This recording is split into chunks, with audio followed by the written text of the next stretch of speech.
High বন্ধুরা, সবাই কেমন আছো? আশা করি তোমরা সবাই ভালো আছো। আমি অনেক ভালো আছি। সো তোমাদের সাথে একটু শেয়ার করছি আমার কসমেটিকগুলো। আমি সারা রাত বসে বসে এগুলো গুছাচ্ছিলাম, তো ভাবলাম একটু ভিডিও করে নিই, তোমাদেরকে একটু দেখাই। That's it. দেখো আমি কী করছি। নিউ লিপস্টিক কিনে নিয়ে আসছিলাম ঈদে। সো যাই হোক, কালারগুলো খুবই সুন্দর, আমার খুবই পছন্দের কালার।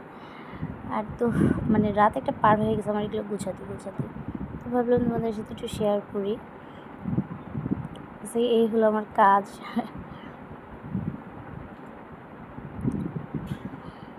আমার বলবো আপু সারা রাত জেগে জেগে এগুলো করছো। তো দেখো, এটা হচ্ছে আমার কানের দুলের বক্স। আমার আরও কানের দুল আছে, ওগুলো অন্য বক্সে রাখা। তো